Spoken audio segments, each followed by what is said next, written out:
So any of you guys ever see those games that they play on the streets on a little table? There's three cups and one ball. And the point of the game is you put a ball under a cup and then you mix it around and you guess it. You say, okay, this cup up has this ball. They open it up, they have it or they don't. And it looks easy because it's just somebody mixing it around and you follow and then you bet and then you win money. A lot of people see this and the first thing that goes through their mind is dollar signs, and then they see dollar signs and it's just dollar signs all around. So they think, okay, let's try it. It looks easy. It's easy. They lose the first time. That's a fluke. They lose the second time. Bad luck. They lose a third time. Things are starting to click, but not really. And on they keep losing until finally either they don't have enough money to continue playing, somebody attacks somebody else because there's obviously a cheater, or the deeds to a house are turned over. The point is, just because something looks easy to do doesn't mean you should just rush in and do it, because you'll lose your entire life savings on a game of 3 cups and a ball. I'm not a gambler. I have terrible luck, awful luck. My luck is the kind of luck where I can go walk my dogs. We're within a 5-block radius of my house, and we will get attacked by 6 other dogs from random houses. And there's not, like, if I ride by on my bike or you drive by in my street, there's hardly ever any dogs out. But when I go out with my dogs, they'll draw other dogs.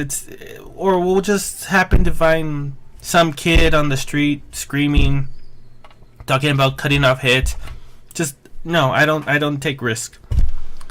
And it was because I don't take risks that I was not wrong last time, even though I didn't say anything.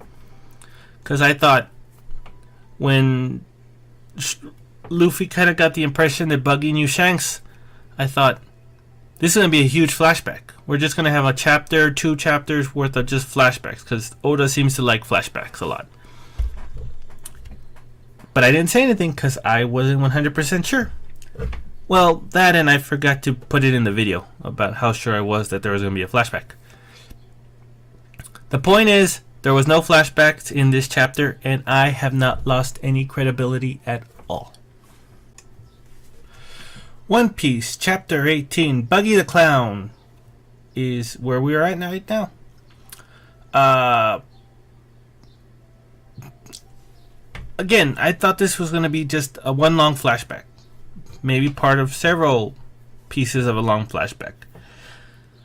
But it wasn't. What it actually was mostly a fight.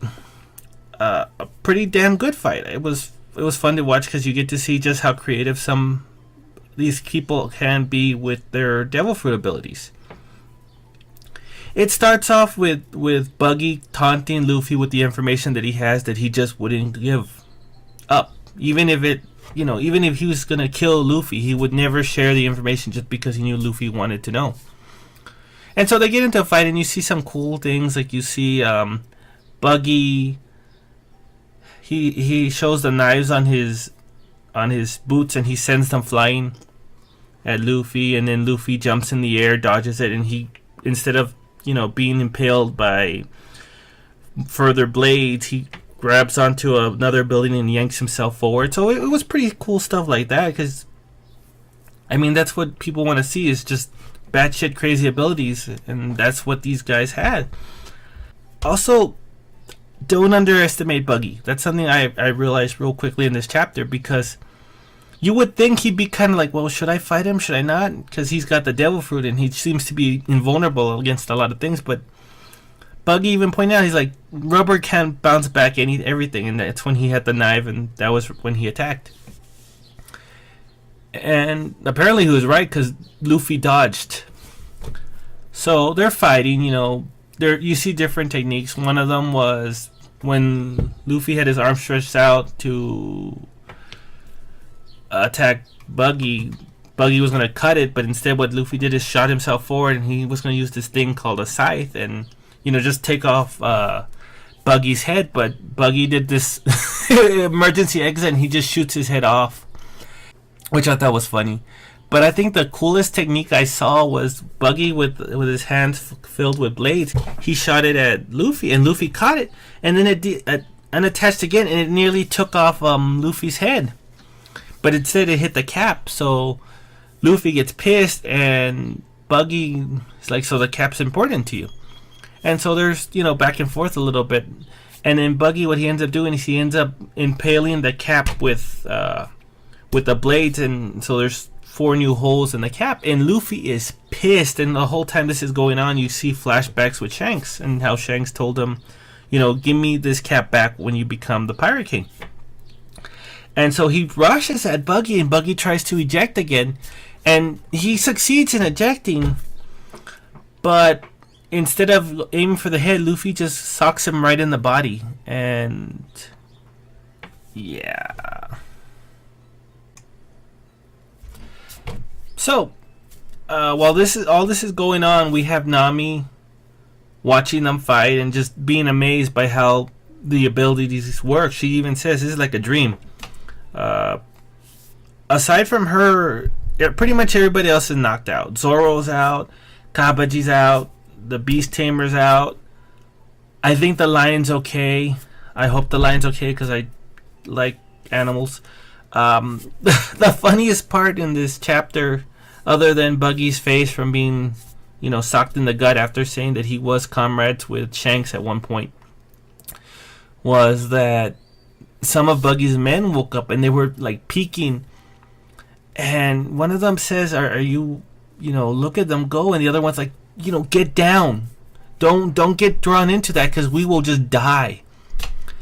So yeah, that was One Piece chapter 18. What did I think?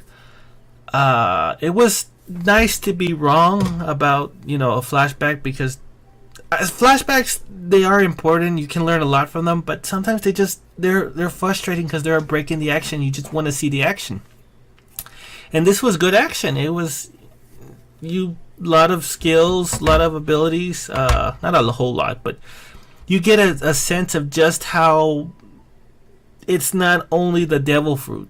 What really matters is how creative you are. Yeah, sure, the devil fruit, it adds to it, but if you're a simpleton and you can't think of just expanding it and using it to its potential, you could have the most powerful devil fruit there is, and it's not going to do you any good.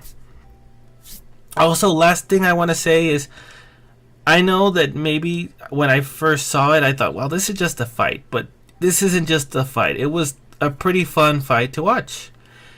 And I'm excited to see what else is going to come in the future and how Oda uses these abilities, even these seemingly simple, nonsensical, even possibly worthless abilities, at least at first glance. It reminds me of an old saying.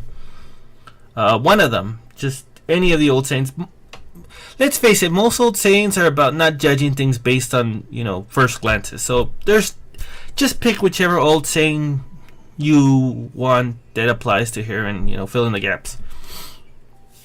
So that being said, my question to you guys is, much like the rubber fruit being a lot more versatile than given credit for, and much like the section fruit having a wide range of abilities, what other powers can you guys think of? Powers, abilities, techniques that at first look kind of dull, and you think, nah, that's not gonna go anywhere. There's no way you can make something out of that. It looks dumb. That style's not gonna work. But at the end of the day, it's kind of revealed that not only is it effective and useful, but it's pretty goddamn OP. Comment it and let me know. That being said, this was LJH7E, where the last 2 letters are always misspelled, or always typos. They're always typos. I still cannot get that. Like, share, comment, all that good stuff. And till next time.